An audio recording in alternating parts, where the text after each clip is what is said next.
पिछले एपिसोड में हमने देखा था कि प्रिंस जो होता है वो घोस्ट सेट में आ चुका था वहां पर ज्वाइन होने के लिए, लेकिन वहां पर आने के बाद उसे अच्छा नहीं लग रहा होता है कि ये सेट उसे नहीं ज्वाइन करना। लेकिन जैसे सारे के सारे घोस्ट सेट के लोग बाईचेन के सेट में आते हैं, इससे पहले उसने वहां पर अपनी पावर का इस्तेमाल करते हुए सारे के सारे लोगों को अपने स्पिरिचुअल वर्ल्ड के अंदर डालकर कैद कर दिया था, जिस वजह से उसके सेट का कोई भी कुछ नहीं बिगाड़ पाता। जिसके बाद उस प्रिंस ने बाईचेन के ही सेट को ज्वाइन करने का डिसाइड कर लिया था, क्योंकि वो सेट उसे काफी ज्यादा पसंद आ चुका था। जिसके बाद यहाँ से ये एपिसोड शुरू होता है। उस एपिसोड की शुरुआत में बाईचेन ने उस प्रिंस का वहां पर ब्रेक थ्रू कर दिया होता है, जिस वजह से उसके पास उसकी ड्रैगन स्पिरिट आ चुकी थी। और उसके ड्रैगन स्पिरिट को एक्टिवेट करने की वजह से बाईचेन की जो सिस्टम होती है उससे कह रही होती है, तुम्हें कॉन्ग्रेचुलेशन जो तुमने यहाँ पर प्रिंस के स्पिरिट को अनलॉक कर लिया, जिसके बदले तुम्हें एक ड्रैगन बोन दिया जाएगा जो कि बहुत ही ज्यादा पावरफुल है। ये सुनकर तो बाईचेन एकदम ज्यादा खुश हो जाता है, लेकिन जब उसे पता चलता है कि ड्रैगन बोन सिर्फ वही इस्तेमाल कर सकता है जिसके पास ड्रैगन स्पिरिट की पावर हो, जिस वजह से वो काफी ज्यादा उदास हो गया होता है कि इतनी पावरफुल ड्रैगन बोन का भी वो कोई भी इस्तेमाल नहीं कर सकता, उसे तो वो प्रिंस को ही देनी पड़ेगी क्योंकि उसी के पास ड्रैगन स्पिरिट की पावर है। जिसके बाद प्रिंस जो होता है वहां पर बाईचेन को ग्रीट करना शुरू कर देता है, उससे कह रहा होता है आपका बहुत बहुत शुक्रिया जो आपने मुझे यहाँ पर ब्रेक थ्रू करने में मदद की। आज लाइफ में पहली बार मैं अपना ब्रेक थ्रू कर पाया हूँ, जिसमें से मैं फाउंडेशन लेवल पर पहुंच चुका हूँ। बाईचेन उससे कह रहा होता है ये तो बहुत अच्छी बात है, अगर तुमने ऐसे ही कल्टीवेशन की तो देख लेना बहुत ही जल्द तुम बहुत ज्यादा पावरफुल कल्टीवेटर बनकर दिखाओगे, और मेरी तरफ से जो हो सकेगा वो सारी चीजें मैं तुम्हारे लिए मदद करने की कोशिश कर सकता हूँ। जिसके बाद उसने वहां पर उस ड्रैगन बोन को निकाल लिया था और वो उसे प्रिंस को देते हुए कहता है इसे अपने पास रखो, इसका इस्तेमाल करते हुए यहाँ पर अपना कल्टीवेशन करने की कोशिश करो, जिस वजह से तुम यहाँ पर एक बहुत ही ज्यादा पावरफुल ड्रैगन फॉर्मेशन बनाने के लायक बन जाओगे, क्योंकि ड्रैगन बोन तुम्हें ड्रैगन फॉर्मेशन बनाने में बहुत ही ज्यादा मदद करने वाली है। ये देखकर तो सारे के सारे लोग एकदम ज्यादा हैरान रह चुके थे कि यहाँ पर बाईचेन ने इतनी स्पेशल ड्रैगन बोन को तो प्रिंस को ऐसे ही दे दिया। लोग इस ड्रैगन बोन को हासिल करने के लिए न जाने दुनिया के कौन कौन से कोने में चले जाते हैं, लेकिन किसी को भी ये ड्रैगन बोन आज तक के नहीं मिला था। और देखो ये बोन हमारे मास्टर के पास ही निकला, जिन्होंने बिना किसी झिझक के उससे अपने डिसाइबल को दे दिया। हमारे मास्टर की जितना पावरफुल कोई हो सकता है क्या। साथ ही वहाँ पर प्रिंस ने भी बाईचेन को ग्रीट करना स्टार्ट कर दिया था और वो वहाँ पर बाईचेन का शुक्रिया कर रहा होता है उसकी यहाँ पर इतनी ज्यादा मदद करने के लिए, और इस वजह से उसका जो लॉयल्टी परसेंट था वो बाईचेन के लिए 80% पे पहुंच जाता है। जिसके बाद हम प्रिंस को देखते हैं जो उस ड्रैगन बोन का इस्तेमाल करते हुए वहाँ पर अपना कल्टीवेशन करने की कोशिश कर रहा होता है, जहाँ उस ड्रैगन बोन की सारी पावर उसके अंदर जा रही थी, जिस वजह से प्रिंस वहाँ पर एक और बार अपना ब्रेक थ्रू कर लेता है। ये देखा तो सारे के सारे लोग एकदम ज्यादा हैरान और खुश थे कि यहाँ पर ड्रैगन बोन का इस्तेमाल करते हुए प्रिंस ने वापस से एक ब्रेक थ्रू कर लिया, और उस ब्रेक थ्रू की वजह से उसका बाईचेन के ऊपर लॉयल्टी परसेंट 90 पे पहुंच जाता है। दूसरी तरफ हम उसी आदमी को देखते हैं जो कि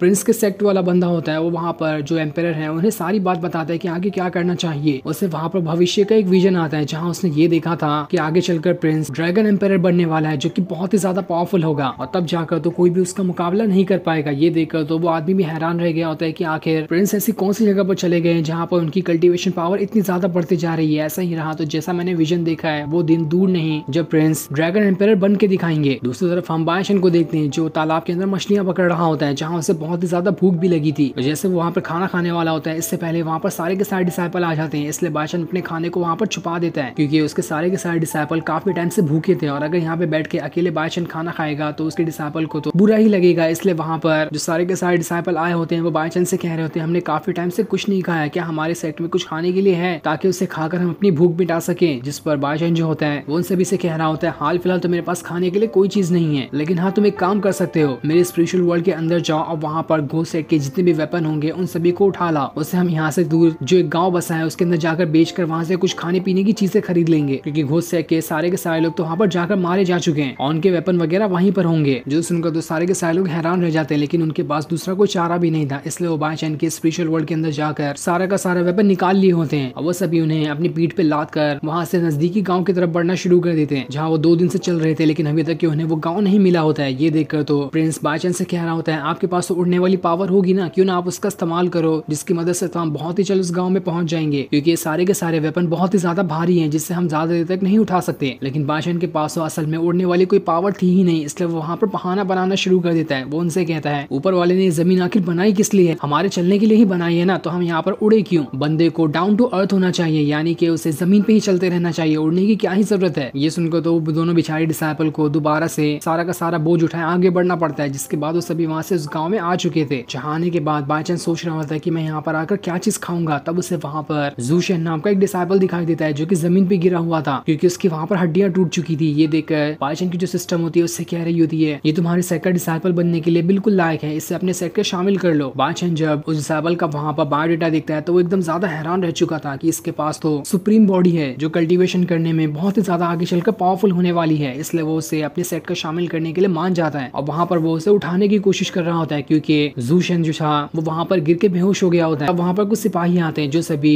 जूशन को बाइचेन के हाथों में देखकर कह रहे होते हैं कि इसने यहाँ पर इसकी जान ले ली है। ये देखकर बाइचेन जो होता है उनसे कह रहा होता है तुम लोगों की आंखें नहीं क्या, तुम्हें दिखाई नहीं देता? आखिर मैंने यहाँ पर इसकी जान क्यों ली? मैं क्या ही कर लूंगा इसकी जान लेकर यहाँ पर, और वैसे भी तुम लोगों ने अपनी आंखों से थोड़ी देखा है कि मैंने यहाँ पर इसकी जान ली है। तभी वहाँ पर हाओ त्यान भी आ जाता है जो अपने साथियों से कह रहा होता है जल्दी यहाँ पर आओ, लगता है मास्टर ने किसी का यहाँ पर खेल खत्म कर दिया। जो देखकर तो सारे के सारे सिपाही समझ चुके थे कि ये काम बाइचेन का ही है, इसने यहाँ पर जूशन की जान ली है। लेकिन जैसे वो वहाँ पर बाइचेन को पकड़ते इससे पहले वहाँ पर प्रिंस आ जाता है, जिसे देखकर तो वो सारे के सारे सिपाही वहाँ पर घबरा चुके थे क्योंकि सारे सिपाही असल में उस प्रिंस के ही सेक्ट के होते हैं। ये देखकर तो हाओ त्यान भी हैरान था कि यहाँ पर तो प्रिंस तो बिल्कुल लाजवाब इंसान निकला, इसने तो हमारी यहाँ पर जान बचा ली, इसके प्रिंस होने का हमें बहुत ही अच्छा फायदा मिला है। जिसके बाद अब सारे के सारे लोग जूशन को भी वहाँ से अपने सेट में ले जाने लगते हैं ताकि उसे वहाँ पर जाकर उसका जो भी इलाज करना है वो करने के बाद उसे उस सेट का हिस्सा बना सके। जहाँ आने के बाद उसे होश आ जाता है, जहाँ पर सारे लोग कह रहे होते हैं हमारे मास्टर ने तुम्हें बचाकर यहाँ पर लाया है, तुम्हें तो इस बात से काफी ज्यादा खुश होना चाहिए कि मास्टर ने तुम्हारी यहाँ पर जान बचा ली। लेकिन जूशन जो होता है सभी से कह रहा होता है आगे तुम लोगों ने मेरी यहाँ पर जान क्यों बचाई? मुझे तो मर जाना ही चाहिए था, मैं तो काफी टाइम से इंतजार कर रहा हूँ कि कब मैं मारा जाऊँ, मेरे पास जिंदा रहने के लिए कोई चीज बची ही नहीं है। ये सुनकर तो सभी हैरान रहते हैं कि आखिर इस जूशन के ऊपर क्या मुसीबत आकर टूट चुकी है जो यहाँ पर ये ऐसी बातें कर रहा है। तब जूशन जो होता है उन सभी को वहाँ पर बता रहा होता है बचपन में ही मेरे पेरेंट्स मारे जा चुके थे और उसके बाद से मेरे अंकल ने मुझे संभाल कर बड़ा किया, लेकिन जब उन्हें पता चला कि मेरी बॉडी सुप्रीम बॉडी है और मैं वहाँ से कल्टीवेशन करने के लिए जाना चाहता हूँ तो उन्होंने मुझे कल्टीवेशन करने से मना कर दिया और मेरी सारी की सारी बोन को अंदर से तोड़ दिया ताकि मेरी सुप्रीम बॉडी बिल्कुल बेकार हो जाए। उसके बाद तो आज तक मैं कभी कल्टीवेशन कर ही नहीं पाया हूँ, मैंने हर तरह से दिखा लिया लेकिन मेरी बोन तो ठीक होने का नाम ही नहीं ले रही। मुझे सुप्रीम बॉडी लेकर भी क्या ही फायदा जब मैं खुद की कल्टीवेशन कर ही नहीं पा रहा, इसलिए मुझे मर जाना चाहिए था क्योंकि मैं बिल्कुल यूजलेस पर्सन बन चुका हूँ। ये सुनकर तो सारे के सारे लोग एकदम ज्यादा उदास हो जाते हैं कि यहाँ पर जूशन की जिंदगी कितनी ज्यादा मुश्किलों से भरी हुई गई है। तब बाइचेन जो होता है उससे कह रहा होता है तुम्हें यहाँ पर घबराने की जरूरत नहीं है, अगर तुम मेरे सेट में शामिल होने के लिए तैयार हो जाते हो तो मैं यहाँ पर तुम्हारे सारे के सारे घाव को ठीक करते हुए तुम्हारी बोन को भी ठीक कर दूंगा, जिसके बाद तुम कल्टीवेशन करते हुए खुद को ब्रेक थ्रू कर पाओगे और अपनी सुप्रीम बॉडी का अच्छी तरह से इस्तेमाल कर पाओगे। ये सुनकर तो जूशन जो होता है बाइचेन के पैरों में आकर गिर जाता है, उससे कह रहा होता है अगर आपने मेरे बोन को ठीक कर दिया तो आप जो कहेंगे मैं वो करने के लिए तैयार हूँ। ये देखकर तो बाइचेन भी खुश हो जाता है और उसने वहाँ पर अपनी पावर का इस्तेमाल करते हुए जैसे ही जूशन को छुआ था वहाँ पर उसकी पावर एक्टिवेट होने लगती है और जितनी भी उसकी बोन वहाँ पर टूटी हुई थी वो सभी 1 सेकंड के अंदर ही जुड़ जाती है, जिस वजह से अब जूशन की बॉडी से भयंकर तरीके से ऑरा बाहर निकल रहा था। ये देखकर तो वो भी हैरान रहता है कि आखिर मेरी बॉडी के साथ ये हुआ क्या। बाइचेन ने तो यहाँ पर मेरी सारी की सारी चोटों को बस 1 सेकंड के अंदर ठीक कर दिया, जिस वजह से मैं अपनी सुप्रीम बॉडी का अच्छी तरह से इस्तेमाल कर पा रहा हूँ। और सच में उसकी बॉडी के अंदर से इतना भयंकर ऑरा बाहर निकल रहा होता है कि चारों तरफ बिल्कुल तूफान सा आने लग गया था। ये देखकर तो सभी एकदम हक्का बक्का रह जाते हैं कि इसके पास तो सच में काफी ज्यादा पावर थी, बस इसकी बोन टूटने की वजह से ये अपनी पावर का इस्तेमाल नहीं कर पा रहा था। ये देखकर सभी एकदम ज्यादा खुश हो जाते हैं कि उनके सेट में एक और पावरफुल बंदा एंटर कर चुका है। जिसके बाद जूशन जो होता है वहाँ पर बाइचेन को ग्रीट करना शुरू कर देता है और उससे कह रहा होता है आज से मैं आपको मास्टर मानने के लिए तैयार हूँ, आपने जो मेरे लिए किया दुनिया में कोई भी मेरे लिए नहीं कर पाता। जिसके बाद बाइचेन जो होता है अपने साथियों से कह रहा होता है जाओ और इस जूशन को हमारा पूरा का पूरा सेट दिखाओ। इसलिए हाओ त्यान जो होता है जूशन को वहाँ पर अपना सेट दिखाना शुरू कर देता है। तब जूशन को वहाँ पर एक तालाब दिखाई देता है जिसे देखकर तो उसे वहाँ पर नहाने का मन हो गया था। ये देखकर वो बहुत ज्यादा खुश हो जाता है और जल्दी से वहाँ पर तालाब में नहाने के लिए चला जाता है। लेकिन ये देखकर हाओ त्यान उससे कह रहा होता है अरे तुम्हें वहाँ पर नहीं जाना चाहिए क्योंकि असल में वो तालाब नहीं बल्कि हमारे मास्टर के स्पिरिचुअल वर्ल्ड के अंदर जाने का रास्ता है। तो वहीं उस तालाब के अंदर जाने की वजह से जूशन जो होता है बाइचेन के स्पिरिचुअल वर्ल्ड के अंदर जा चुका था, जहाँ पर वो ड्रैगन को देखकर उसकी हालत खराब हो जाती है। और फिर ये सीन दिखाते ही ये एपिसोड यहीं पर एंड हो जाता है। Thanks for watching.